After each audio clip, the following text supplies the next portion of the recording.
preguntas puntuales para el experto y la idea es llegar a algunas conclusiones para poder determinar las indicaciones, el uso en profilaxis, el uso en el paciente con cáncer y las complicaciones del filtro de vena cava inferior.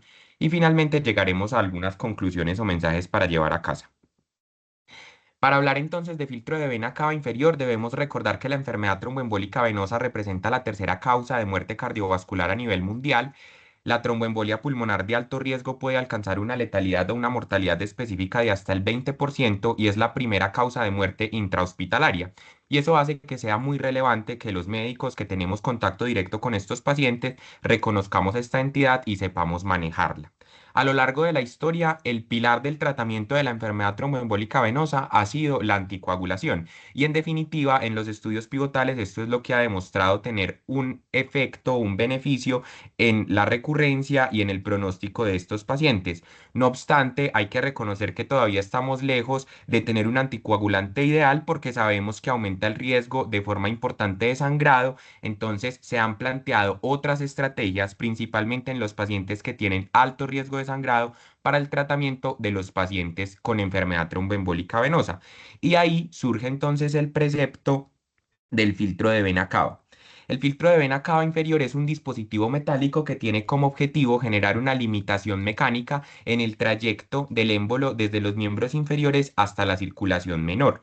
Este dispositivo se desarrolló en 1973, se perfeccionó por un doctor que se llama Greenfield y se desarrollaron los filtros en sombrilla, que son las morfologías que utilizamos hoy en día. Esta morfología en sombrilla disminuye los eventos adversos que pudiesen tener los pacientes. Los filtros se dividen en permanentes, que es los que utilizábamos previamente o que todavía se utilizan principalmente para los pacientes con cáncer, pero ya han venido en desuso de forma progresiva. Los filtros temporales que quedan atados con una guía a la superficie corporal del paciente, pero esto aumenta de forma significativa el riesgo de infección y los filtros recuperables, que son los que realmente se utilizan en la mayoría de los escenarios. Estos filtros recuperables son filtros usualmente en forma de sombrilla que se introducen de forma percutánea por un acceso femoral o por un acceso yugular y que después de que cumplan su función se pueden retirar también de forma percutánea. A pesar de que tenemos mucho conocimiento hace algunos años de el filtro de vena cava, no hay claridad en la literatura de cuáles son realmente las indicaciones de este dispositivo, hay poco conocimiento con respecto a las complicaciones que podemos tener y hay diferentes controversias en relación a algunas situaciones puntuales. Solo para mencionarlo, lo que viene en advenimiento son los filtros bioconvertibles, que son filtros que se degradan por el sistema enzimático del ser humano, similar a una sutura absorbible, que después de cumplir entonces un tiempo van a destruirse cumpliendo una función. En cuanto a la historia, hace aproximadamente 150 años se planteó la posibilidad de generar esa obstrucción mecánica en el trayecto del émbolo. Inicialmente lo que se hacía era una cirugía para clampar la vena cava, esto claramente tenía muchas complicaciones, y en 1868 el doctor Trousseau fue el que planteó la posibilidad de introducir un dispositivo para este objetivo. Y en 1893 el doctor Bottini empezó a introducir los filtros de vena cava que para ese entonces eran filtros permanentes. En 1960 se diseñaron los dispositivos tipo sombrilla, que son los que tienen menos complicaciones y los que utilizamos hoy en día, y desde este diseño y mucho más en 1973 con el filtro tipo Greenfield, que fue un doctor que perfeccionó todo el filtro y que permitió o demostró la inserción percutánea, ha habido un advenimiento muy importante en el uso del filtro, con aproximadamente 30.000 a 50.000 filtros en Estados Unidos al año, inclusive 60.000 en algunas ciudades, y esto ha aumentado claramente los eventos adversos que podemos tener con el filtro. Y a pesar de que lo utilizamos cada vez más, no tenemos mucha claridad de en qué escenarios utilizarlos, cómo utilizarlos y cuáles pueden ser sus complicaciones, y esa pues es como la idea de la charla de hoy. En cuanto a la evidencia local, tenemos un estudio retrospectivo descriptivo que se realizó en la Clínica León 13, donde participó el doctor Arrieta. Se recolectaron 196 pacientes entre el 2010 y el 2016. Y la idea de este estudio era ver cuáles eran las indicaciones y las complicaciones del filtro de vena cava inferior en nuestro medio. Algo a resaltar en este estudio que quiero que, pues, es algo muy importante. Al- Creo que alguien tiene por ahí el micrófono prendido. Bueno, las indicaciones fueron en los pacientes que ya tenían enfermedad tromboembólica venosa. Esto es algo a resaltar. No hubo inserciones de filtro de vena cava en pacientes de forma profiláctica. Miren que en el 39% de los pacientes había una necesidad de cirugía con alto riesgo de sangrado y esto fue a lo que llevó a implementar el filtro en un paciente con enfermedad tromboembólica venosa establecida o que tuvieran ya un sangrado claro. Finalmente, por mencionar, acá hubo dos pacientes que tuvieron falla a la terapia anticoagulante, no sabemos por qué, fue el 1% de toda esta cohorte que se correlaciona con lo que vemos en la literatura. Realmente la falla al tratamiento anticoagulante es algo muy raro y casi siempre es por un mal uso de los anticoagulantes. En cuanto a las complicaciones, hubo una incidencia de complicaciones del 6.6%. Realmente esto es más alto a lo que se reporta en la literatura. Usualmente se dieron en los primeros 4 días y de las complicaciones más importantes, la trombosis aguda de la vena cava en el 30.8% de los pacientes. Reconocer que la trombosis de la vena cava puede generar un síndrome postrombótico significativo que va a llevar una alteración de la calidad de vida importante en los pacientes. Y también miren que hubo mucha inclinación del filtro de más de 10 grados. Otros dicen que más de 15 grados es lo que realmente se define como una inclinación. Esto usualmente es asintomático, no representa tanto problema para los pacientes, pero sí la trombosis. Y lo más importante de este estudio es que miren que el 24.3% de los casos de los pacientes se perdieron. Y esto es lo más grave al poner un filtro, que se nos pierda un paciente porque a lo largo del tiempo va a aumentar la posibilidad de que desarrolle eventos adversos y como vamos a ver durante la charla, no tiene indicación clara dejarlo a largo plazo. Entonces, después de repasar estas generalidades, vamos a empezar con el primer caso clínico. Se trata de un hombre de 38 años, mecánico, tiene 3 hijos, es independiente para su funcionalidad e ingresa al servicio de urgencias por un cuadro de 3 días de evolución consistente en disnea súbita, progresiva, asociada a dolor torácico de características pleuríticas y sensación de palpitaciones. En la revisión por sistemas, el paciente no tenía síntomas que orientarían una trombosis venosa profunda y en sus antecedentes destaca que tiene angiodisplasias de intestino medio que se le diagnosticaron hace 2 años por una cápsula endoscópica y se le realizó un manejo con enteroscopia de doble balón local. El paciente no había tenido recurrencias del sangrado gastrointestinal y por la alta probabilidad clínica que tenía este paciente de un TEP, se le realizó una angiotomografía diagnosticando una tromboembolia pulmonar aguda en silla de montar de riesgo intermedio alto. Durante la hospitalización, al paciente se le inició un manejo anticoagulante con heparinas de bajo peso molecular guiadas por el peso y posteriormente el paciente tuvo un sangrado gastrointestinal mayor, llegó con una hemoglobina de 12, alcanzando valores de 7,6, plaquetas de 308.000 y tenía una creatinina de 1,2, configurando una lesión renal aguda, probablemente de etiología prerrenal por el sangrado. Entonces, en este paciente tenemos claramente una enfermedad tromboembólica venosa, que es el TEP, y cuando tenemos este escenario, lo ideal siempre sería irnos a la anticoagulación, que como les mencioné, es el pilar del tratamiento en estos pacientes. En algunos casos puntuales podemos considerar la fibrinolisis, principalmente para el paciente con TEP de alto riesgo, o los pacientes que tienen una isquemia venosa también pudiesen ser candidatos para una trombolisis guiada por catéter, pero en general la anticoagulación será el tratamiento de elección. Pero ¿qué pasa con esos pacientes que tienen una contraindicación absoluta, bien sea porque tienen sangrado activo como nuestro paciente, porque van a ser sometidos a procedimientos quirúrgicos de alto riesgo de sangrado, no drenajes percutáneos, no extracción dentales, sino pues realmente procedimientos de alto riesgo de sangrado, o si están coagulopáticos con una trombocitopenia por debajo de 50.000? En este escenario debemos buscar alternativas el tratamiento anticoagulante y aquí es, digamos, donde surge la idea del filtro de vena cava. Realmente en los únicos dos ensayos clínicos aleatorizados grandes que tenemos de uso de filtro de vena cava, no se comparó el filtro versus la anticoagulación, sino que el filtro se aunó o se sumó a la anticoagulación para demostrar un beneficio adicional. Entonces realmente no tenemos RCTs que comparen anticoagulación versus filtro, pero como les voy a mostrar más adelante, sí tenemos algunos estudios observacionales. Este fue el primer estudio que evaluó de forma aleatorizada el uso de filtro de vena cava, se llama el PREPIC, fue un estudio que se realizó en el 1998 y ellos lo que querían demostrar era que adicionar el filtro a la anticoagulación podía disminuir la recurrencia de eventos tromboembólicos, podía disminuir la muerte y podía disminuir también el riesgo de sangrado mayor a los días 12 y a los 2 años. Este ensayo clínico no fue cegado, se realizó en 45 centros de Francia y tenía una aleatorización en 2x2. Los pacientes se aleatorizaban a filtro o no filtro y se aleatorizaban a uno de los dos anticoagulantes, heparinas de bajo peso molecular o heparinas no fraccionadas. Miren que es muy importante reconocer que el filtro se aunó a la anticoagulación, o sea, estos pacientes no tenían alto riesgo de sangrado.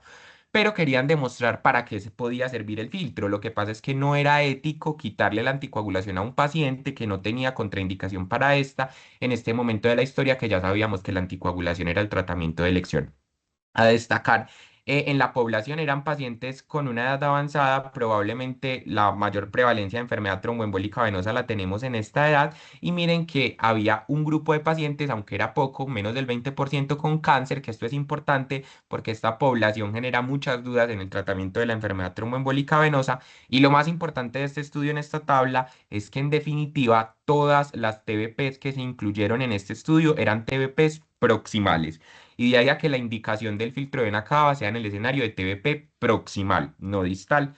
Los pacientes podían tener entonces TBP o podían tener TEP o ambas, e inclusive en los pacientes con TEP, con embolia pulmonar, se podía poner el filtro así no tuvieran TBP.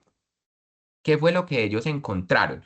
Dos hallazgos esenciales en el PREPIC trial. Lo primero fue que en los pacientes que utilizaban el filtro parecía haber una disminución en la recurrencia o en la reincidencia de enfermedad tromboembólica venosa dada por TEP a los 12 días. Miren que en los pacientes con filtro hubo una prevalencia, pues una incidencia del 1,1% y en los pacientes sin filtro del 4,8%, con una P estadísticamente significativa, pero hubo también un aumento muy importante de las trombosis venosas profundas en los pacientes que utilizaban filtro de vena cava inferior.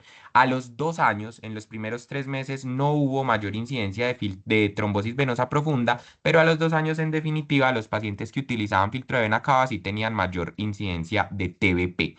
Entonces, de este estudio sacamos dos conclusiones grandes y es que el filtro pareciese disminuir la incidencia de TEP a expensas de aumentar el riesgo de TBP, principalmente si se deja a largo plazo, porque este estudio era con filtros de vena cava permanentes donde no se planeaba el retiro. Pero en el 2005 vino el PREPIC 2 Trial que quería demostrar qué pasaba si ese filtro se retiraba a los 3 meses. Entonces el filtro del PREPIC 2 fue un filtro recuperable y ellos también querían ver cuál era realmente la recurrencia de la tromboembolia pulmonar. Nuevamente aleatorizaron dos grupos de pacientes que en este estudio se alcanzó la N calculada, en el primero lastimosamente no, y querían ver en estos pacientes con TBP si les ponían filtro más anticoagulación versus anticoagulación solita y el filtro se retiraba a los 3 meses, ¿qué pasaba? No tenían contraindicaciones para la anticoagulación claramente. Y el PREPIC 2 nos mostró que uno, pareciera que no hay un efecto en los pacientes con TEP, nos contrarió lo que ya habíamos visto en el PREPIC 1, dice que no hay una disminución en el riesgo de tromboembolia pulmonar en esos primeros 3 meses, pero el hallazgo más importante del PREPIC 2 es que demostró que si el filtro se retiraba en los primeros 29 a 54 días, un promedio de 3 meses, no aumentaba la incidencia de TBP. Entonces, la conclusión de este estudio es que si el filtro se recupera de forma temprana, parece no aumentar el riesgo de trombosis venosa profunda. Pero hasta acá no hemos hablado realmente de qué pasa con los pacientes que no pueden recibir anticoagulación. Estos primeros dos estudios pivotales nos muestran cuáles son los efectos que pudiese tener el filtro, que son disminuir la incidencia de TEP, pero a expensas de aumentar el riesgo de TBP, sobre todo a largo plazo. Pero este estudio observacional, porque ya no tenemos más RCTs, fue el primero en evaluar qué pasaba en los pacientes que realmente tenían contraindicación para la anticoagulación. Recogió de forma prospectiva aproximadamente 40.000 pacientes de la base de datos Riete y miraron qué pasaba en los pacientes que tenían una contraindicación absoluta para la anticoagulación por cirugías o por sangrados. Y miren que en los pacientes que se ponía filtro versus no poner filtro, y en estos sí no había anticoagulación porque estaba contraindicado, había una disminución de la mortalidad relacionada con TEP estadísticamente significativa. Volvimos a encontrar lo mismo y es que aumenta la recurrencia de la TBP, pero sí vemos que en los pacientes que tienen una contraindicación para la anticoagulación puede disminuir la mortalidad por TEP.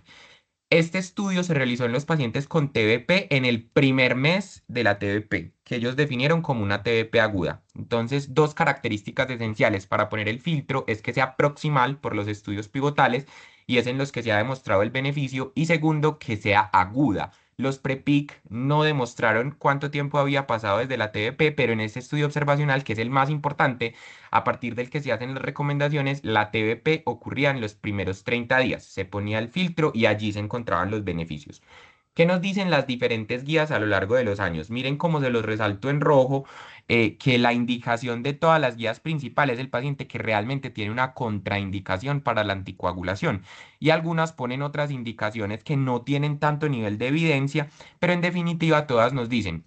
La contraindicación para la anticoagulación en una TBP aguda y proximal debería ser la indicación clara del filtro de Nakaba. Es lo único que tiene una evidencia clara. Todo esto parte de los PREPIC y de estos estudios observacionales que les mostré. Por acá también importante reconocer que la falla a la anticoagulación se pone como una de las indicaciones para el filtro de vena cava. Esto tiene algunos estudios observacionales, sin embargo, recordar que el fallo a la anticoagulación es un evento supremamente raro, menos del 1% de la población que está anticoagulada y usualmente es secundario a que estamos utilizando mal el tratamiento, las dosis son inadecuadas, el tratamiento pues o el anticoagulante de elección no está, no es el adecuado, hay interacciones con inhibidores de la glucoproteína P o del citocromo o CYP, entonces siempre tratar de corregir estos aspectos antes de pensar en un filtro de vena cava. ¿Cuáles son entonces las indicaciones claves después de revisar la literatura? El paciente con TBP aguda proximal, un mes luego del evento, o el paciente que tiene TEP y tiene una contraindicación absoluta para el tratamiento anticoagulante como tratamiento, es decir, el paciente que ya tiene una enfermedad tromboembólica venosa. Y esta otra indicación que también tiene algunos estudios observacionales, pero que la pongo como con alerta porque realmente la recurrencia de la enfermedad tromboembólica venosa a pesar de la anticoagulación es un evento raro. La primera pregunta entonces para las doctoras es que ¿cuáles ellas consideran son... Veo, Sí, profe. Daniel, devolvete, pone ahí cuando dices un mes, tratamiento de TDP, un mes luego del tratamiento es durante ese mes, durante ese primer Sí, mes, no que sea un mes después. Me da miedo que la eso, gente lo entienda mal. eso. O sea, como la TBP aguda ocurre y en ese primer mes desde que ocurrió, se puede poner el filtro. Perfecto, man. Bueno, entonces la primera pregunta para las doctoras es cuáles son las indicaciones que consideran para el uso de filtro de vena cava y si consideran que realmente la recurrencia de la enfermedad tromboembólica venosa en un paciente anticoagulado es una indicación para filtro de vena cava.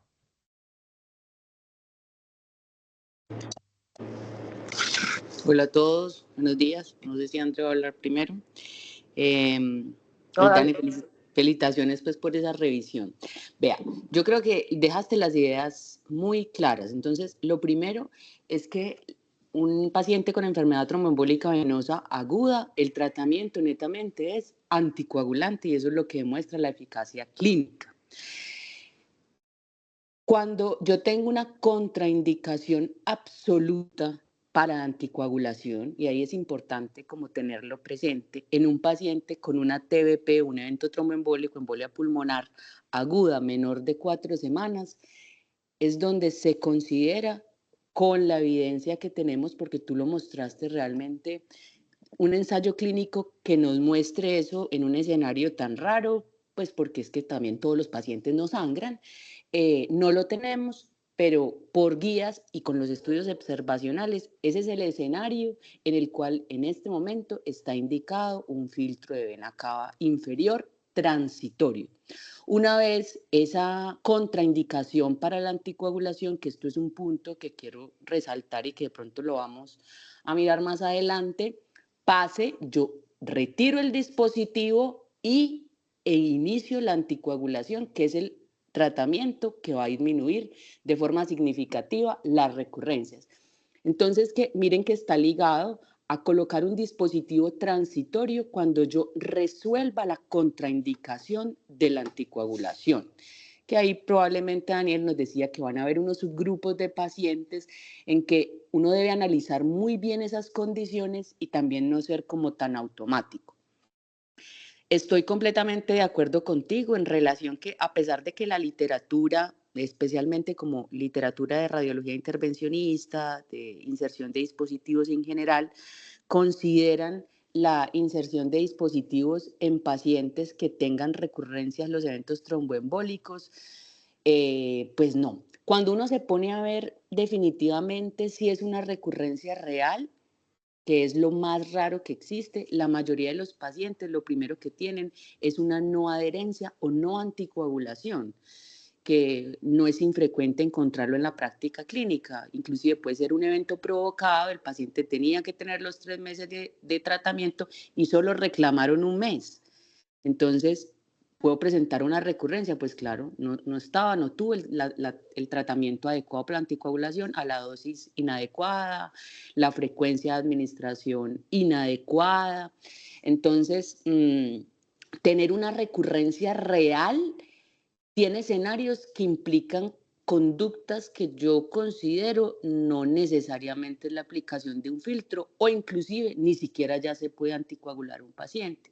Los escenarios donde se presentan recurrencias o fallas, como sí se dice, pues a la terapia anticoagulante como tal, son escenarios muy precisos, ¿cierto? Pacientes con neoplasias o cánceres demasiado avanzados, pacientes que tengan trombocitopenia inmune inducida por heparina y pacientes con síndrome antifosfolípido, quitando pues de la ecuación el hecho de que el paciente tenga una mala adherencia a la terapia anticoagulante. Entonces miren que en estos 3 escenarios yo tengo conductas diferentes.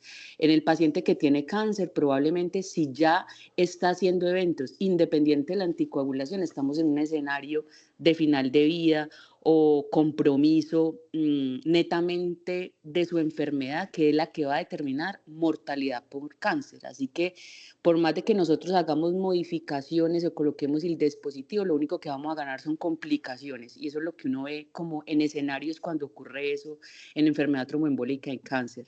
En síndrome antifosfolípido, pues probablemente la recurrencia ocurrió si el paciente tenía un directo, ya conocemos que había que pasarlo a warfarina, o porque definitivamente venga acompañado de otras condiciones como SAP catastrófico, demás, que tengan un fenotipo que necesite inmunosupresión. Y en el tercer escenario de trombocitopenia inmune inducida por heparina, la falla la anticoagulación es porque necesita el cambio de la terapia anticoagulante y evitar el uso de heparinas. Entonces, ahí yo considero pues que cuando uno analiza bien los casos, determinar una falla real al tratamiento anticoagulante es algo que no lo vemos con frecuencia, ni siquiera pues nosotros que estamos como en contacto con estos pacientes, y cuando uno analiza muy bien los casos, definitivamente pues lo que yo llevo de experiencia, inclusive pues cuando estaba residente, nunca hemos tenido la necesidad de colocar un filtro para pues por recurrencias a pesar de anticoagulación. Y como les mostraba en los 3 escenarios, que son los que están ligados a la falla de la terapia anticoagulante, pues probablemente la conducta que yo debo modificar sea otra, y no se beneficie de la inserción de un dispositivo, además de la anticoagulación. No sé, Andrés, si vas a complementar algo. Sí, quiero simplemente, bueno, primero Dani, muchas gracias. Pues muchas gracias por traer este tema a colación, que es un tema que parece fácil, pero en realidad no es, y que vemos muchos errores en la práctica clínica. Solamente como para agregar algo, y más pues que estamos como con personal de información acá, y es que suena muy obvio cuando hablamos de recurrencia, ¿cierto? Entonces uno dice, en el escenario de recurrencia, pero a la hora de ver qué es una recurrencia o qué cree la gente que es una recurrencia, no pareciera tan obvio. Entonces muchas veces la gente dice, es que son trombosis recurrentes, o paciente que ha tenido 4, 5, 6 episodios de trombosis a pesar de la anticoagulación, y resulta que siempre fue el mismo episodio trombótico, solamente que estamos en escenarios de cambios posttrombóticos crónicos. Entonces simplemente como para hacer ahí una aclaración, y es que no, una trombosis recurrente no es que el paciente, después de haber presentado un evento trombótico, quede con algún residuo trombótico que se siga viendo en las imágenes diagnósticas, ya sea en un Doppler o ya sea en un angioTAC. Eso ya habla de una connotación, es de cambios postrombóticos, un paciente que no hizo una recanalización completa del evento, y que posiblemente si le hacen 10 Doppler, en 10 Doppler van a ver que tiene, pues que tiene los cambios postrombóticos. Si le hacen 15, tiene los cambios postrombóticos. Y no es que 10 veces haya hecho una trombosis, 15 veces haya hecho una trombosis, es un único episodio trombótico.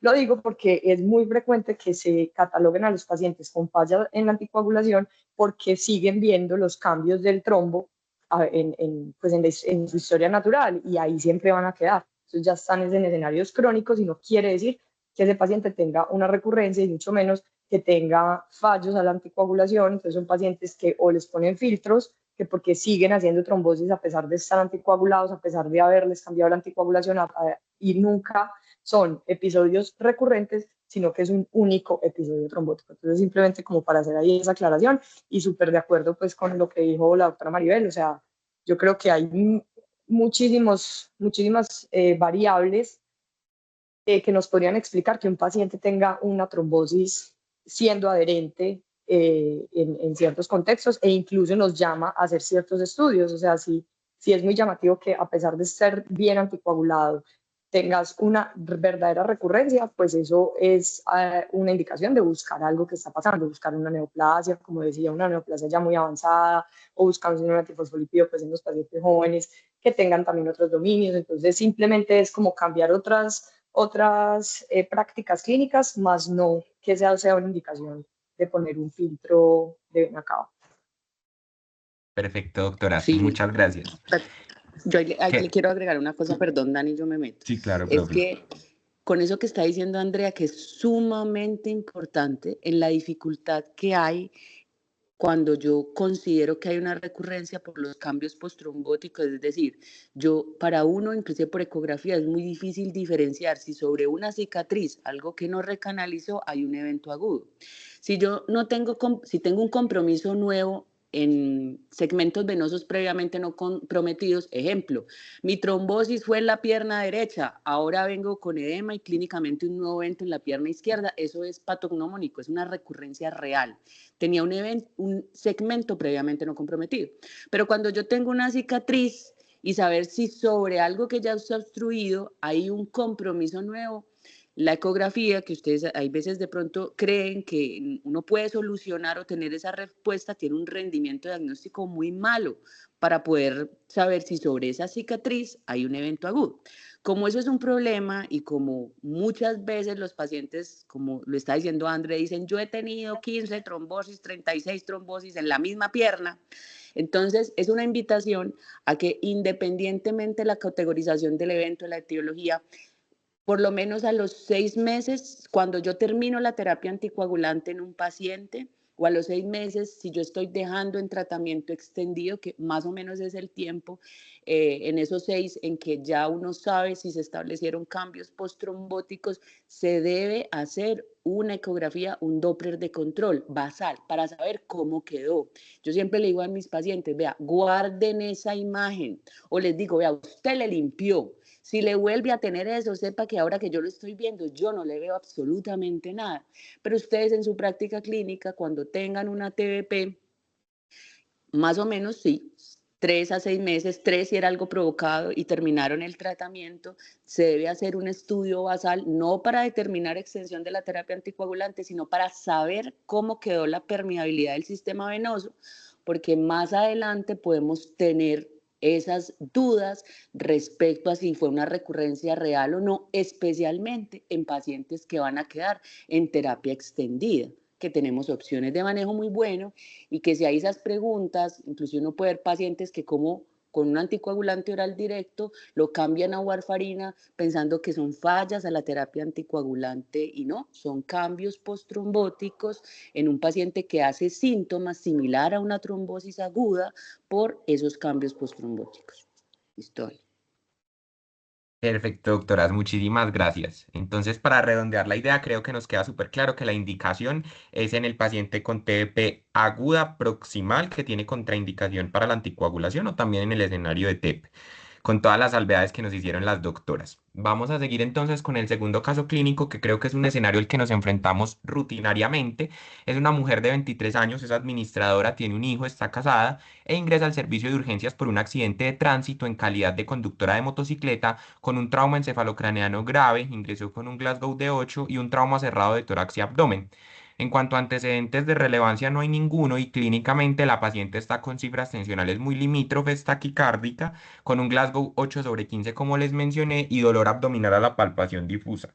Se le realizó una tomografía de abdomen y de cráneo simple por el trauma. La tomografía de abdomen corroboró un trauma esplénico grado 4 y en la TAC de cráneo había un hematoma epidural de 40 cc.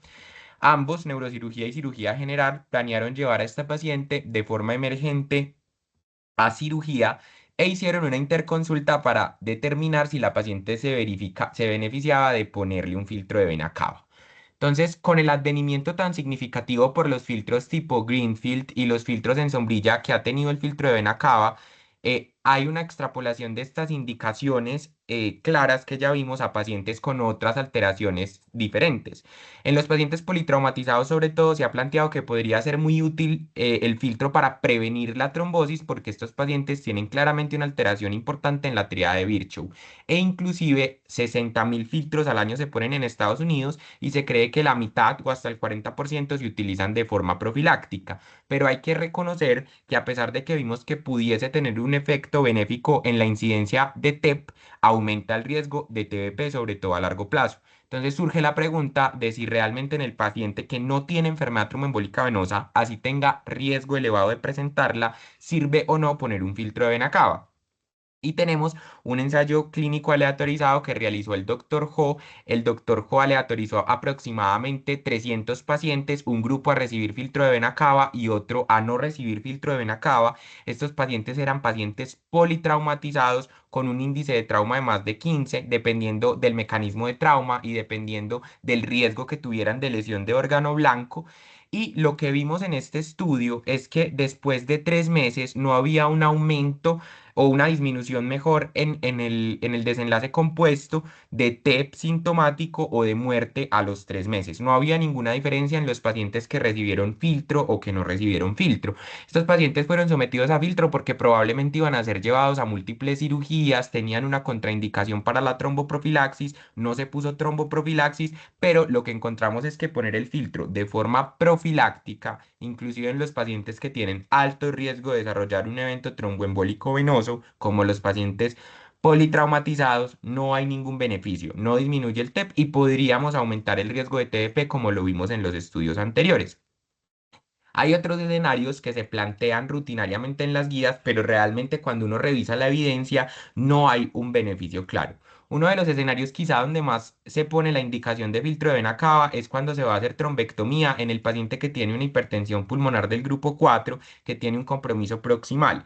No obstante, aquí tampoco hay un beneficio claro de ponerlo de forma preventiva. Si el paciente ya tiene una TDP instaurada, volvemos a las indicaciones previas, pero ponerlo de forma profiláctica no está indicado, al igual que en los pacientes con cirugía bariátrica, también los datos son muy inconsistentes. Importante reconocer que en el embarazo parece ser seguro por si en algún momento nos enfrentamos a las pacientes embarazadas y hay otras indicaciones como por ejemplo la trombosis extensa iliocava, trombos flotantes, el paciente no adherente, que tampoco tienen evidencia, que siempre lo que deberíamos determinar es cómo corregimos o cómo optimizamos la terapia anticoagulante, como nos lo decían las doctoras previamente, pero no debemos poner filtro de vena cava en estos escenarios. Entonces, en definitiva, parece la evidencia apuntar a que el uso profiláctico no está recomendado, no tenemos beneficios en este escenario y pudiésemos aumentar el riesgo de complicaciones.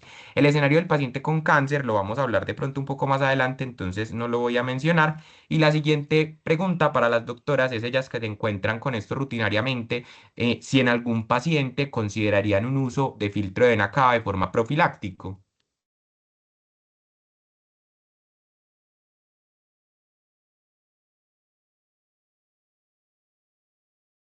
Maribel, ¿hablas o hablo?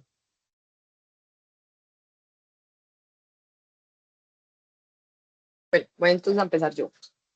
Bueno, digamos que esto ya entonces nos empezamos a meter a unas indicaciones un poquito más, digamos, un poquito de menos evidencia. O sea, la que tenemos como 1A es la que ya, pues digamos que hablamos en el primer caso clínico. Esto ya todo empiezan a hacer recomendaciones que empiezan a ser 2A o incluso 2B y que terminan siendo también muy de centro.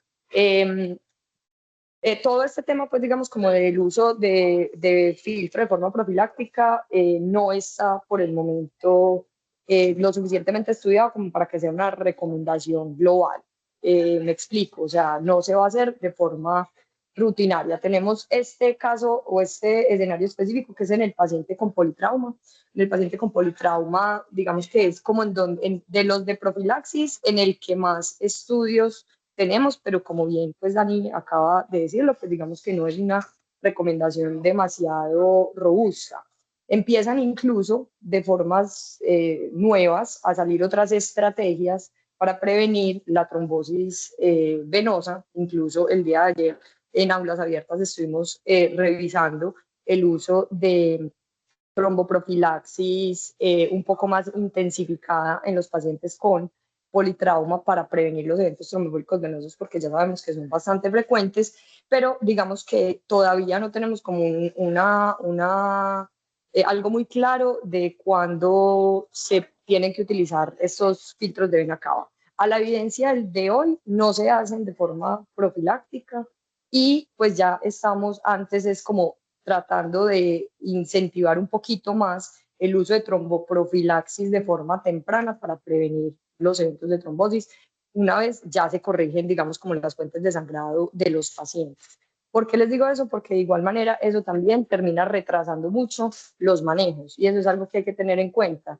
El implante de filtro de vena cava lo realizan, por ejemplo, el radiología intervencionista. Entonces, es un paciente que llega a un servicio de urgencias con politrauma, nos puede retrasar el manejo del politrauma, el ponerle un filtro cuando sabemos que en realidad todavía no tenemos una evidencia lo suficientemente clara que eso sí nos esté disminuyendo los eventos, pues digamos como de trombosis en estos pacientes, ya sea por TEP o ya sea porque tengan trombosis extensas en ellos. En quienes a veces se puede, digamos, se implanta como el filtro de vena cuando en el politrauma son pacientes que tienen algún tipo de lesión vascular, entonces tienen algún problema, pues como lesión vascular incluso en cava o tal, entonces el cirujano entra y como van a hacer reparos, saben que eso se va a trombosar y pueden poner un filtro de una vez intraoperatorio, porque saben, pues digamos que la anatomía va a ser una anatomía que se va a trombosar porque pues, porque la van a ligar o por cosas, pues porque la van a manipular, entonces ellos ponen un filtro incluso intraoperatorio mientras que hacen el procedimiento y el paciente se queda con el filtro y ya después será muy difícil quitarlo porque ya son anatomías que están manipuladas, pero lo hacen en el momento de la cirugía como parte de la cirugía, pero no que paciente que llegue a un servicio de urgencias con un politrauma vaya entonces a mandársele a todos un filtro de vena cava. Dos cosas, pues primero porque nos retrasa el manejo de lo que está poniendo en general el compromiso de la vida del paciente y porque ya empezamos a tener un poquito más de evidencia de otras cosas que nos pueden impactar en esto, que no necesariamente es algo invasivo, que puede tener tantas complicaciones a largo plazo. Perfecto. No sé si Maribel tiene algo más que aportar. Perdona, Andrés, yo aclaro porque de pronto están los de cirugía vascular. O sea, si entran a trauma vascular, no ponen ningún dispositivo. O sea, el reparo abierto es reconstruir, ligar si hay que ligar, pero no ponen dispositivos. De pronto el ejemplo a que se refería André es en pacientes, que eso no es un escenario de trauma, que por ejemplo están haciendo tromboaspiraciones venosas, que es más en sospecha de flegmasia, extremidad en riesgo, una trombosis de la cava, que ellos ponen dispositivos de protección mientras hacen la aspiración para no tener embolización distal. Pero en el momento de trauma agudo, digamos que entran a reconstruir pues de manejo quirúrgico, pero no tiene indicación de colocar dispositivos. Yo estoy completamente de acuerdo, o sea, no se deben poner filtros profilácticos. ¿Cuál es el escenario donde lo tocan mucho con evidencia, con uno ve una evidencia que es fuerte? Es cuando yo tengo trauma, o sea, politrauma, estamos hablando de traumas severos, escalas de ISS por encima de 10, lo que yo debo hacer es iniciar tromboprofilaxis farmacológica temprana una vez tenga el control del sangrado. Entonces, en las series de traumas se asume que usted tiene el control de sangrado en menos de 24 horas, exceptuando unos grupos de pacientes. ¿Qué grupos de pacientes? Que tengan escalas de severidad muy altas, es que eso está por encima de 17, y que son esos pacientes que, por ejemplo, ¿cierto? Que tuvo no tanto esplénico, sino un trauma hepático o trauma renal grado 4, grado 5, trauma encefalocraniano con escalas de severidad muy altas en que hay alto riesgo de expansión del hematoma a pesar del control quirúrgico con anticoagulación, en que uno dice, juepucha, no se puede todavía iniciar la terapia anticoagulante.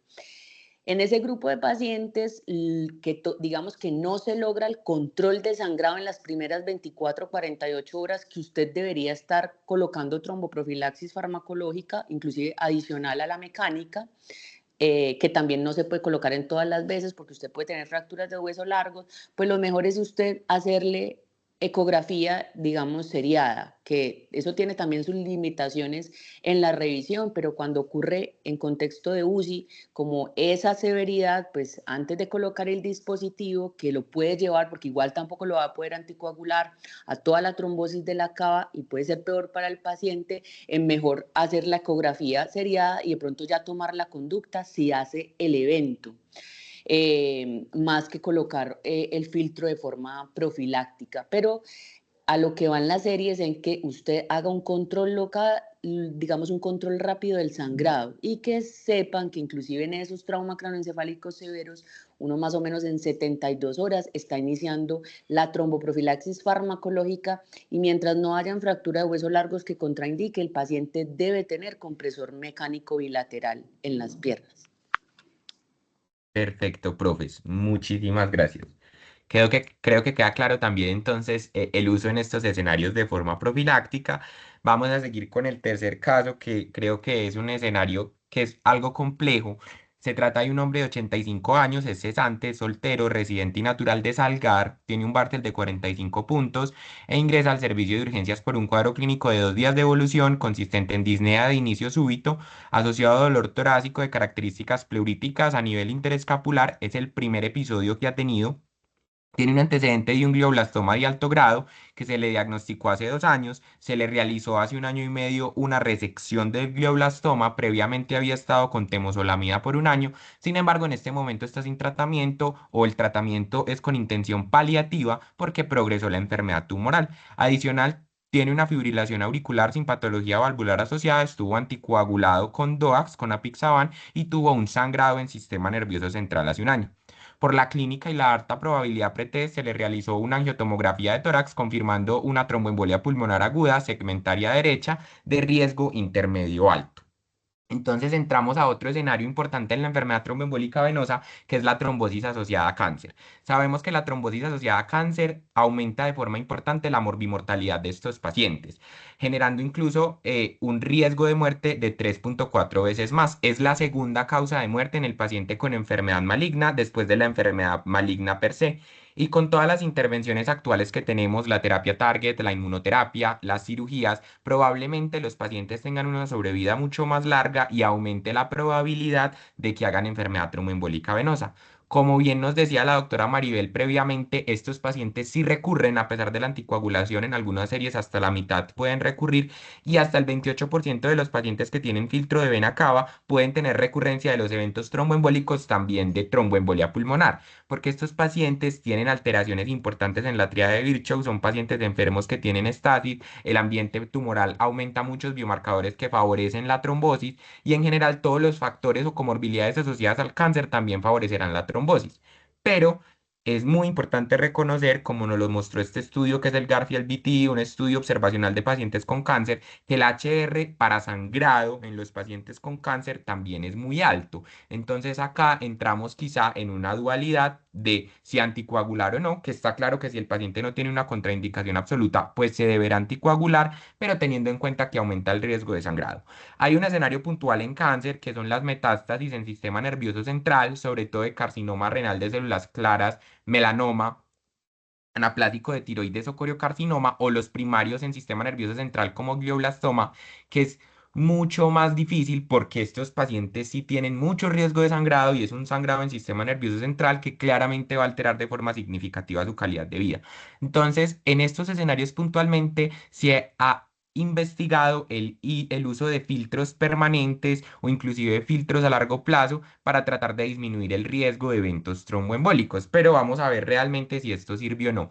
Las guías de oncología o en general las guías de enfermedad tromboembólica venosa en el paciente con cáncer nos ponen las mismas indicaciones claras, en eso no hay duda. Si el paciente con cáncer tiene una contraindicación para la anticoagulación y tiene una enfermedad tromboembólica venosa, TEP o TDP aguda, proximal, hay que ponerle un filtro. Pero en los pacientes que no tienen estas características no sabemos muy bien qué hacer. Miren, este fue un ensayo clínico que es el ensayo clínico, o el único que tenemos en pacientes con cáncer de filtro de vena cava. Eran 64 pacientes únicamente. Importante saber que estos pacientes tenían un TNM muy avanzado. Hasta el 75% de los que recibieron Fondaparinox eran estadio 4 y Fondaparinox más filtro de vena cava 77%. Y también había representados pacientes con metástasis cerebrales. A pesar de esto, eran pacientes que eran muy funcionales. Miren el ECOG uno y 2 la mayoría de los pacientes. Entonces, lo que quisieron demostrar estos autores era que en el paciente que tenía TBP aguda o que tenía TEP, si le adicionábamos el filtro de vena cava al Fondaparinox, pudiésemos disminuir a largo plazo, a los 3 meses, la mortalidad por TEP. Y acá les pongo la curva de Kaplan-Meier. Realmente no hubo una diferencia en el paciente con cáncer de adicionar un filtro de vena cava. No hubo una disminución en la recurrencia del TEP ni tampoco en la mortalidad asociada al TEP. Pareciese que en el paciente con cáncer, según este estudio, que es un estudio pequeño, no hay mucho beneficio de poner el filtro de vena cava adicional a el tratamiento anticoagulante, porque sabemos que si está contraindicado lo vamos a poner. Pero vienen algunos estudios observacionales. Este es un estudio prospectivo que recogió bastantes pacientes, aproximadamente 40.000 pacientes, y lo que hizo fue aleatorizar a estos pacientes con cáncer que tenían diferentes malignidades a filtro o no filtro. Estos pacientes en este estudio observacional tenían una contraindicación absoluta para la anticoagulación y se dejó el filtro por 3 meses y se evaluaron los desenlaces hasta 1100 días después. Y lo que encontramos en este estudio es que poner el filtro en el paciente con cáncer que tiene contraindicación para la terapia anticoagulante va a aumentar la sobrevida libre de TEP.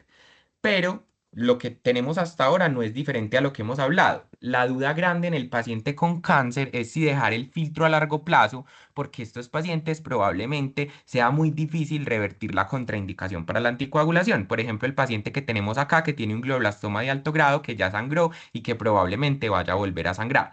Entonces, ¿qué hacemos ahí? ¿Dejar o no dejar el filtro? Que es algo que mencionan algunos artículos sin evidencia clara, reconociendo que dejarlo a largo plazo le va a disminuir la incidencia de TEP, pero va a aumentar el riesgo de TBP y de otras complicaciones. Entonces, en realidad, punto uno, no hay evidencia para utilizarlo de forma profiláctica. Hay que determinar cuál es la intención del tratamiento, qué va a mejorar la calidad de vida del paciente, cuál es su prioridad, pero si el paciente tiene una calidad de vida que ya está muy limitada o el paciente no quiere volver a reingresarse por un TEP, se pudiese considerar como un tratamiento con intención paliativa, dejar un filtro a más largo plazo, reconociendo que esto puede aumentar el riesgo de TBP. Entonces, el algoritmo en el paciente con cáncer es similar. El paso uno es reconocer si tienen contraindicación para la anticoagulación, las indicaciones que ya reconocimos. Lo segundo es poner el filtro y retirarlo o recuperarlo cuando el paciente termine de tener esa contraindicación, pero queda la duda de qué hacemos si esa contraindicación persiste, como en nuestro paciente, porque en teoría se debería retirar el filtro en 29 a 54 días. No hay evidencia clara en la literatura de si dejarlo o no dejarlo a largo plazo. Sin embargo, si el paciente tiene pues una expectativa de vida limitada, uno pudiese considerar mejorar esa calidad de vida para disminuir la probabilidad de TEP y que el paciente probablemente pues fallezca por la enfermedad tumoral, pero como les digo, no tenemos evidencia. Entonces la pregunta es, ¿en los pacientes con cáncer considerarían el uso de filtro de vena cava a largo plazo?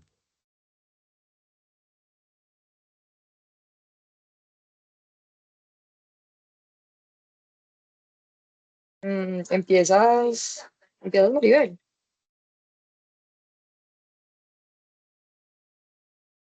Bueno, listo. Entonces, bueno, digamos que entonces otra vez, otro escenario que viene, digamos, como creciendo en sus estudios, todo lo que tenga que ver con trombosis asociada a cáncer ha venido siendo estudiada muy, muy, muy grande.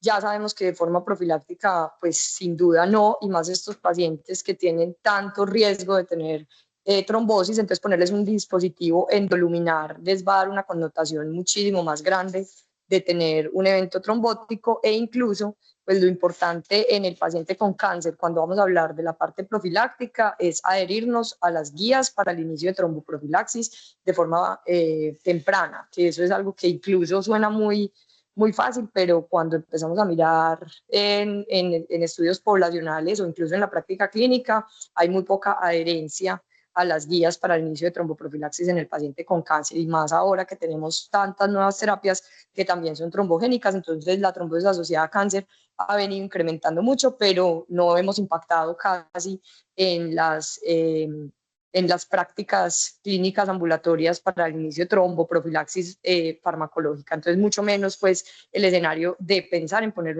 un filtro de vena cava de forma temprana.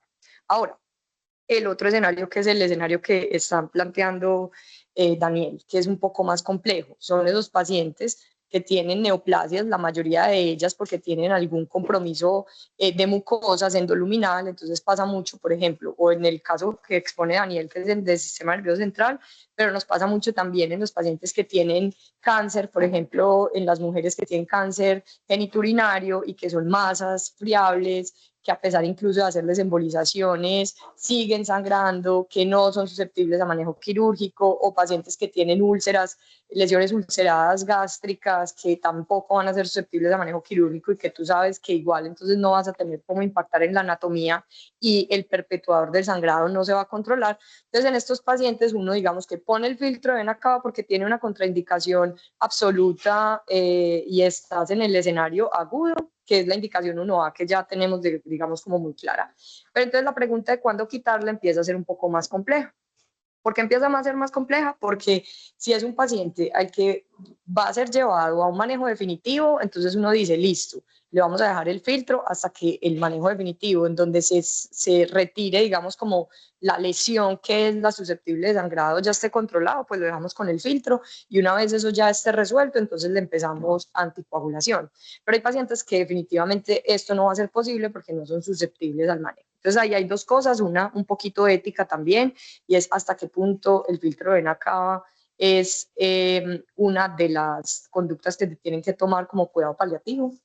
Y dos, pues en qué queremos impactar. Entonces siempre hay que recordar que cuando yo estoy anticoagulando un paciente, yo quiero impactar en tres cosas: uno en TEP, uno en recurrencia y en extensión. En estos pacientes, básicamente, cuando nosotros decidimos dejarles los filtros de vena cava, porque nunca más le vamos a volver a poder empezar la anticoagulación, porque por su cáncer como tal, no, nunca se va a poder volver a empezar la anticoagulación, uno lo que quiere impactar es que la mortalidad no sea por TEP. Punto. O sea, que la mortalidad esté dada por otras etiologías, por su cáncer, por alguna otra cosa, pero que no sea por TEP. Teniendo en cuenta que estos pacientes, pues obviamente ya ellos de por sí ya tienen un factor trombótico muy avanzado, que es el cáncer, y le estás poniendo también otro, que es tener un dispositivo endoluminal. Entonces los pacientes hacen unas trombosis venosas muy extensas y quedan con unos síndromes postrombóticos crónicos muy, pues también muy marcados, pero pues son pacientes que de entrada uno sabe que no van a tener un pronóstico tampoco a largo plazo muy grande, entonces que finalmente el síndrome postrombótico pues no se va a evidenciar porque la sobrevida de ellos va a ser muy bajita. A veces también, y yo creo que esto es algo que nosotros tenemos que empezar a hacer de forma multidisciplinaria, es empezar a hablar también con el resto de los tratantes y estipular cuál es la expectativa de vida de un paciente, porque si la expectativa de vida del paciente es menor a 3 meses, pues ni siquiera ponerle un filtro de vena cava, sino que simplemente ya, o sea, su patología es la que está determinando el pronóstico, y el filtro de vena cava, pues lo único que le va a dar es más comorbilidad al paciente. Entonces, yo creo que en estos escenarios hay que tener como muchas cosas en cuenta. La primera es, en algún momento voy a poder empezar la terapia anticoagulante. O sea, en algún momento, si se le resuelve lo que me está generando a mí la contraindicación, la voy a poder reiniciar. Si la respuesta es sí, uno pone el filtro sabiendo que tiene que tener en su cabeza que va a hacerlo de forma transitoria. Pero si la respuesta es no, entonces entra a decir, bueno, entonces si le vamos a poner un filtro, posiblemente nunca se lo vamos a quitar. Entonces, ¿qué vamos a hacer? Y es empezar a mirar también cuál es el escenario del paciente, cuál es la sobrevida del paciente, hablar muy bien con sus tratantes, porque si el paciente le dicen a uno, sí, pues, pero es que tiene una sobrevida larga, entonces uno le pone el filtro y asume el riesgo de la trombosis en miembros inferiores, pero tú le quieres impactar, ese es en la sobrevida, es por el TEP. Pero si es un paciente que tiene una sobrevida baja, a menos de 3 meses, que no va a ser susceptible a nada, pues en realidad el filtro de vena cava no está entre las conductas del cuidado paliativo, y simplemente se le da un manejo de soporte al paciente y su sobrevida va a estar dada más por su neoplasia que por otra cosa. Entonces creo que es, digamos, como empezar a mirar también como ese escenario de cuál es la condición oncológica del paciente y cuáles van a ser las terapias que se le van a hacer de ahí en adelante, como para determinar si se le quita o no el filtro, sabiendo y asumiendo algunas de las complicaciones inherentes al filtro, o que el paciente haga una trombosis mucho más extensa y que con unos síndromes postrombóticos pues muchísimo más grandes, pues con las piernas hinchadas, pero pues son riesgos que tienen que asumir para disminuir el riesgo de mortalidad dada por el tema. Eso es como lo que tenía como para decir. No sé si la doctora Maribel nos complementa.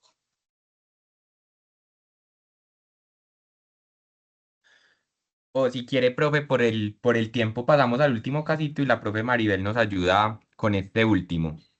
Es una mujer de Perfecto. 45 años, es peluquera, no tiene hijos, es soltera, vive y nació en Medellín y tiene un cuadro clínico de dolor abdominal de 4 días de evolución localizado en epigastrio, intensidad 10/10 intermitente que se irradia en cinturón y empeora con los alimentos, asociado a 7 episodios eméticos de contenido alimentario en las últimas 24 horas, un cuadro clínico muy compatible con una pancreatitis aguda. La paciente tiene un antecedente de SAF triple positivo, en el 2020 tuvo una trombosis venosa profunda y tuvo un TEP en el mismo año y dice que le pusieron una mallita porque en ese entonces tenía un sangrado uterino anormal por una miomatosis uterina que se corrigió con una histerectomía en el 2023. La paciente no recuerda que le hayan retirado esa mallita, no ha tenido trombosis arterial ni tiene otros dominios no trombóticos del SAF, estaba con warfarina a dosis de 5 miligramos interdiarios con un TTR del 78% en los últimos 6 meses y no tenía otros antecedentes. Por el dolor abdominal se le realizó una tomografía de abdomen contrastada que corroboró la pancreatitis aguda con litiasis biliar y se observa un cuerpo extraño en vena cava inferior compatible con un filtro de vena cava angulado en 20 grados que no tiene fracturas. Este caso nos lleva a hablar de las complicaciones que puede tener el filtro de vena cava. Entonces, lo primero es que durante el procedimiento por la inserción puede haber complicaciones. Si es por vía femoral, la trombosis y la infección, y si es por vía yugular, puede haber neumotórax y las complicaciones que ya conocemos. También puede haber complicaciones inherentes al procedimiento durante su retiro, pero lo más importante son las complicaciones por el filtro. El filtro siempre se debe implantar de forma periférica, no hay diferencia de las complicaciones en el acceso periférico. Se puede poner de forma endovascular o se puede poner de forma abierta, más sencillo ponerlo de forma endovascular y no ha mostrado tener más complicaciones. Y siempre se debe hacer guiado por fluoroscopia y con una cabografía para determinar si el paciente tiene variantes anatómicas de la vena cava que pueden ocurrir hasta en el 15% de la población, porque en ese escenario, pues ponerlo va a ser más complejo.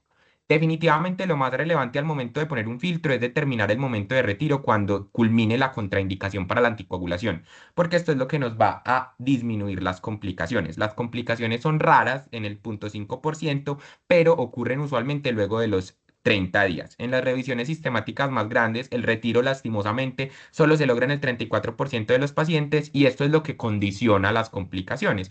¿Qué complicaciones podemos tener? La penetración de la pared de más de 3 milímetros, el 40% son asintomáticos, pero pueden tener sangrado retroperitoneal o dolor abdominal, se debe retirar. Se fracturan los filtros hasta en el 6% de los casos y se logran retirar los fragmentos solo en la mitad de los pacientes. Estos fragmentos se pueden embolizar y los pacientes pueden tener un TEP prácticamente, pero pues por la embolia de la fractura pueden migrar y cuando migran más de 2 centímetros pueden comprimir las estructuras adyacentes, pueden perforar el duodeno y también se pueden embolizar. Y digamos, lo más importante, que es la complicación más común, es la trombosis y la oclusión. Los pacientes pueden ser asintomáticos, pero a largo plazo van a generar un síndrome postrombótico significativo. Recordar que el síndrome postrombótico es de las condiciones que más afectan la calidad de vida de los pacientes. Solamente la mitad de estos trombos asociados a catéter, perdón, asociados a filtro, van a disminuir con la anticoagulación y muchas veces necesitan inclusive una trombectomía. En 3 meses va a ser mucho más complejo el retiro. En el primer mes se logran retirar hasta el 86%, pero a los 3 meses solo el 30% porque se epitelializan y se trombosan. Entonces, lo ideal es retirar el filtro apenas se acabe pues la contraindicación para la anticoagulación.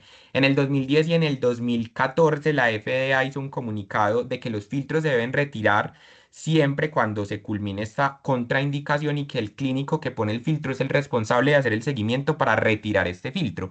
¿Por qué? Porque en los estudios retrospectivos miren que realmente mientras más tiempo se deja el filtro, a 5 años, más riesgo hay de eventos trombóticos, por ejemplo en este estudio retrospectivo de Kim. Y lo otro es que miren que en este estudio había una implementación del 59.3% de forma profiláctica. Esto aumenta el riesgo de que haya complicaciones. Entonces, cuando uno revisa como las revisiones sistemáticas más grandes, miren que las complicaciones, por ejemplo, en esta revisión fueron muy altas, pero porque hasta más de la mitad de los filtros se implantaron de forma profiláctica. Claramente, si no están indicados, vamos a aumentar el riesgo de complicaciones. No hay diferencia en las complicaciones en relación al tipo de filtro que se use, pero sí a mayor tiempo que se quede el filtro en el cuerpo, vamos a tener mayor prevalencia de complicaciones. 5,4% de trombosis venosa profunda, migración del 1,3% e inclusive el 2,8% pueden hacer trombosis del filtro generando un síndrome postrombótico significativo. Entonces, en conclusión, para evitar las complicaciones, identificar la indicación, siempre planificar el momento del retiro, seguir al paciente y usted es el responsable de quitarlo, corregir las contraindicaciones para la anticoagulación y retirar el filtro, siempre que se pueda retirar. La pregunta es, ¿qué suele pasar en la práctica clínica? En caso de encontrarse un filtro por casualidad, ¿se debería retirar así el paciente esté asintomático?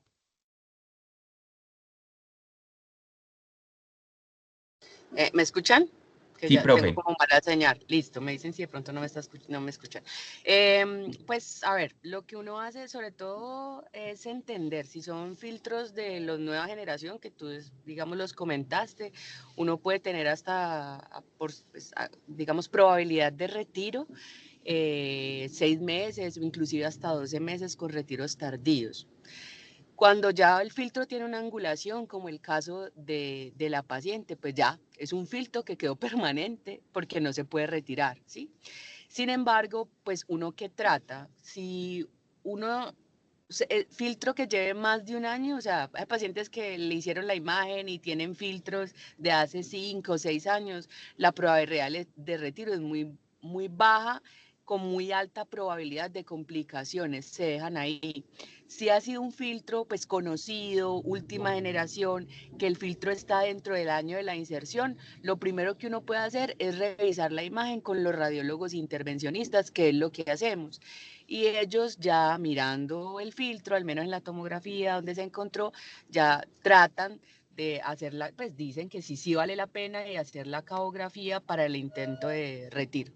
Los que llevan más de ese tiempo, no. O si en la imagen tienen alguna angulación, fragmentación, pues ya, son filtros que quedan permanentes. Pero pues siempre vale la pena. Yo trato de mostrarle las imágenes a los radiólogos intervencionistas, porque pues los que uno tiene son filtros conocidos que llevan 3, 4, 5 meses y ya uno determina. Y uno puede hacer una cagografía diagnóstica y terapéutica, pues como para la extracción, si ellos lo ven viable. Perfecto, profe. Bueno.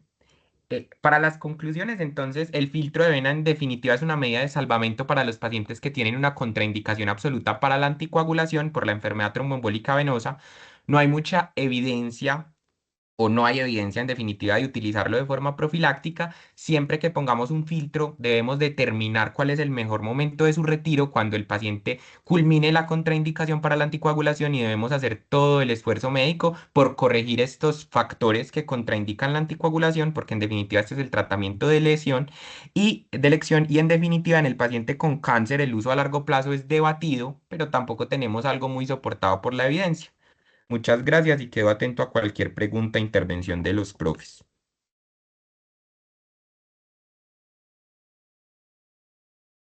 No sé si el profe David quiera decir algo o los otros profes o alguna pregunta.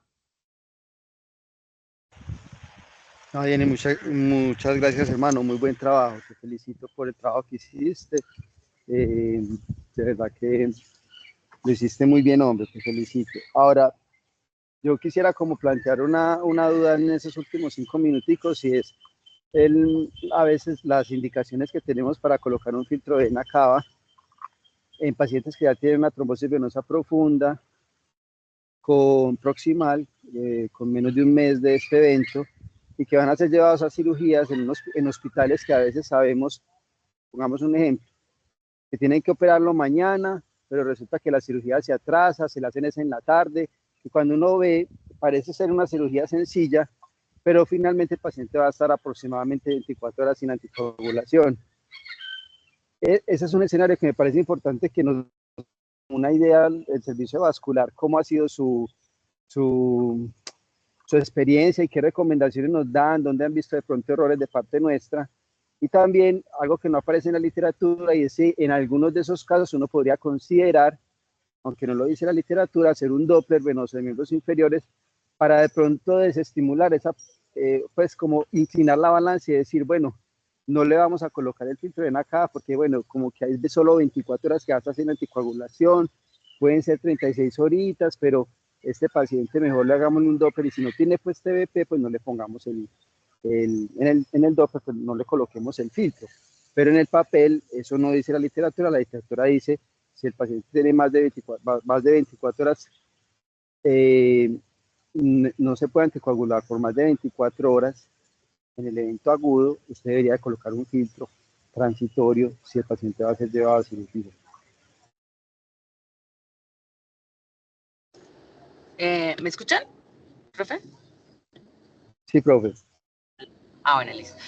Bueno, ahí yo creo que lo que dijo Andrea ahorita es lo más importante, es la comunicación. Al final no es una receta de cocina.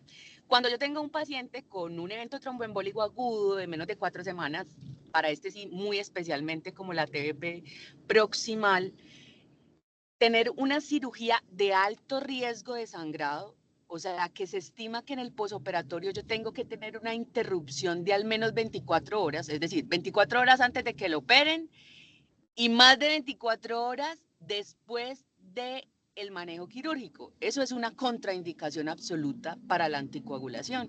Entonces, ahí pues yo debo considerar un dispositivo mientras yo puedo anticoagular el paciente una vez el equipo quirúrgico diga que ya la hemostasia está controlada. Entonces, el principal error que yo veo con eso es que procedimientos hay un montón y no todos los procedimientos son de alto riesgo de sangrado. Entonces, lo primero, pues si a uno le dicen es que va a ser hay unos que son muy evidentes y que en descripción son de muy alto riesgo, cirugías vasculares, cardiovasculares, neuroeje, o sea, todo lo de neurocirugía. Por ejemplo, una columna, usted sabe que antes de 7 días no le puede iniciar la anticoagulación o procedimientos ortopédicos mayores. Entonces, en los que están de trauma, pelvis, hueso largo, acetábulo, bueno. Entonces, si no son esos... Biopsias, esas son importantes. Sí, exacto. También biopsias, sobre todo pues en no compresibles, hepáticas, renales. Si no son esos, que es donde yo veo el error, hay que preguntarle al cirujano, porque uno tampoco no se la sabe. Nosotros porque pues vamos viendo tanto estos pacientes que uno va aprendiendo de procedimientos. Entonces, vení, le van a hacer una laparoscopia diagnóstica de estadiaje. Eso solo se demora, pues, en el acto quirúrgico 40 minutos y usted le puede iniciar la anticoagulación. Entonces, ahí es una invitación a que toque hablar del grupo quirúrgico, porque muchas veces uno intuye lo que le van a hacer, pero ellos dicen, no, es que vos lo puedes anticoagular en 24 horas, no pasa nada, estás suspendiendo la anticoagulación 24 horas antes, se la reinicias. Ahí hago un slash, es porque yo puedo tener un escenario muy crítico, es decir, paciente con embolia pulmonar de alto riesgo, lo trombolizaron o estuvo en ECMO, disfunción ventricular. Ese paciente yo no quiero aguantar ni siquiera 48 horas de anticoagulación. Lo más importante es que en ese paciente se difiera cualquier tipo de procedimiento a alto riesgo de sangrado porque depende de la terapia anticoagulante. Pero no sé, la vida es así, la medicina es así. Necesito un procedimiento a alto riesgo de sangrado porque es que además tiene una sepsis no controlada, lo tienen que llevar a una neurocirugía, pues usted sabe que en ese paciente, así le digan, vea, es que son 48 horas, póngale un filtro porque es que ese ventrículo no aguanta una recurrencia. Y es algo que va muy individualizado respecto a la carga trombótica y al procedimiento quirúrgico.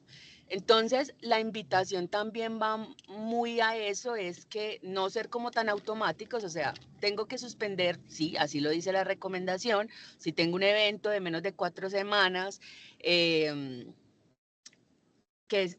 requiera la suspensión de la terapia anticoagulante por más de 24 horas, poner un filtro transitorio para el procedimiento, pero preguntemos, ¿cierto? doctor cirujano, porque al final ni siquiera nosotros en muscular podemos tener la respuesta, ¿el paciente se puede anticoagular o no? ¿Cuánto lo dejaríamos sin anticoagulación? Y ahí también va la individualización de los pacientes. Si yo tengo un paciente que tiene menos de 4 semanas del evento, pero es decir, ya lleva 30 y, por ejemplo, no sé, voy a inventar 26 días, pues ya uno en ese paciente dice, vení, el procedimiento no es de altísimo riesgo, no es una cirugía medular, pero le van a hacer, pero en 48 horas yo lo puedo iniciar. No fue una carga trombótica alta, ya le faltan 3 días para las 4 semanas, entonces probablemente yo difiera el dispositivo y le haga solamente manejo perioperatorio de la anticoagulación. Pero ahí va que uno tenga la invitación es a una muy buena comunicación con el grupo quirúrgico, saber exactamente cuándo fue el evento, la carga trombótica del evento, porque eso es lo que le permite a uno tomar decisiones clínicas y como es un escenario tan variable, pues no podemos tener conductas estándar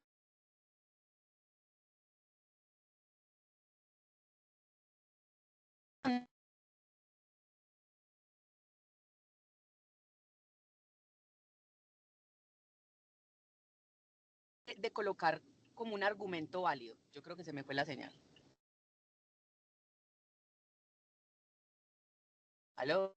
Sí, profe, al Y ahí final como que estás. se cortó un poquito, pero creo que la idea Pero quedó el clara. mensaje quedó. Ah, bueno. Sí, sí. Profe, hay algo, así como para terminar, hay algo que es que yo creo que tenemos como en la mente y es como esa información. Si el paciente va a estar 24 horas sin anticoagulación, entonces coloquen el filtro de vena cava. Entonces pueden haber escenarios, y yo lo he visto, hablando con mis compañeros, yo incluso puedo incluirme en algunos pacientes que he tenido, que cuando el paciente así no sea una cirugía de alto riesgo, así no sepa que después de la cirugía al paciente se le puede colocar la anticoagulación sin problema, uno como que empieza entonces a sumar, entonces dice, bueno, si la alteparina se la pusieron en la mañana, no se la van a colocar en la noche, y el paciente lo van a operar al otro día en la mañana, y puede que la cirugía no sea en la mañana, sino a las 2 de la tarde, y llega al quirófano, entonces uno empieza como a contar y a decir, es que este paciente va a estar más de 24 horas sin anticoagulación, así sea una simple cualquier cosa, pues que realmente no haya problema después de un sangrado cuando ya uno la considere. Pero cuando uno cuenta eso y al contar más de 24 horas, indicamos el filtro. Yo no sé, profe, qué piensa, porque la verdad, en el hospital hay muchos escenarios donde uno piensa que tendría el paciente que necesitar el filtro solo por contar esas 24 horas como si fuera una receta de cocina, ¿cierto?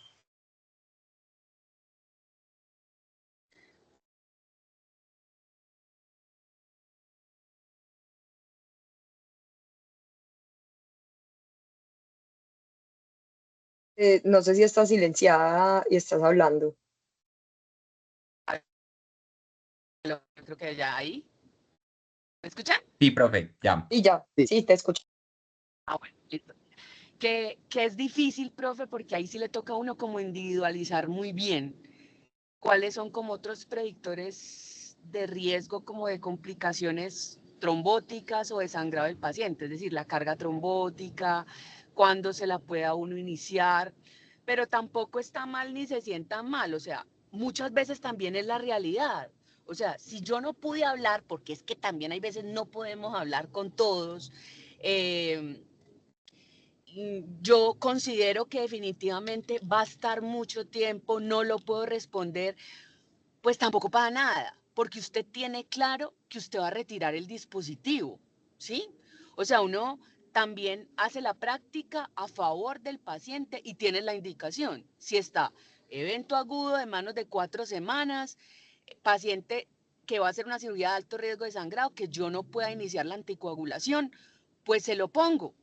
No está mal, ¿cierto?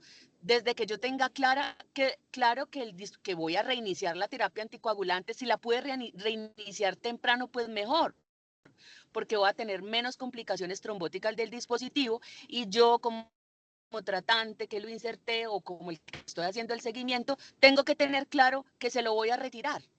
Entonces, pues frente a eso, si ocurre, pues también pues digamos que no habría problema, pero la invitación siempre es que no tomen conductas como tan automáticas. Si se puede hablar, hablen, mire a ver si sí o si no, sobre todo en esos procedimientos que no son de muy alto riesgo de sangrado o que uno les pregunta a ellos si definitivamente en cuánto tiempo se puede iniciar la anticoagulación y uno pone la historia. Ah, no, ellos dicen que se puede iniciar a las 24 horas, es que se puede iniciar a las 24 horas. Si, por ejemplo, ya no se puso, porque también pasa, pues ya no se puso, ¿sí? Entonces ahí uno tiene que mirar muy bien, que hay veces ha pasado, no lo consideraron, el dispositivo no se colocó, el paciente tuvo una complicación después, está con esos drenes activos. Entonces ahí vuélvase a plantear, porque entonces si no se puso, le puedo colocar dosis de tromboprofilaxis o puedo jugar, o definitivamente este paciente no se lo voy a poder iniciar en menos tiempo, entonces piénselo rápido y póngaselo de una vez, porque también el dispositivo se demora tiempo, o sea, nosotros en los hospitales no hicimos dispositivo y ahí mismo en ese mismo día le van a colocar el filtro, entonces uno también mira eso. Al final, ¿en cuánto podría iniciarlo y cuánto se va a demorar el dispositivo? Porque si ya le inicié la anticoagulación y el filtro le están poniendo en 3 días, pues yo hasta lo suspendo, ¿ya para qué? Ya lo empecé la anticoagulación. Entonces, es un escenario ahí, como nos lo plantea el profe David, muy dinámico, le toca individualizar a uno muy bien y tratar, como yo les digo a los residentes, o sea, las conductas pueden ser muy variables, especialmente cuando no hay una evidencia sólida, pero usted ¿qué debe hacer? Usted debe tratar de argumentar de la mejor manera su conducta para que eso lo apoye en el momento de tomarlo. No es decir, yo lo puse porque sí, sino justificado en los elementos frente a la individualización del paciente. Perfecto, profe, queda muy claro. Muchas gracias a la profe María y a la profe Andrea, de verdad. Y gracias, Daniel, por tan buena presentación. Muchas gracias. Hasta luego. Gracias a todos.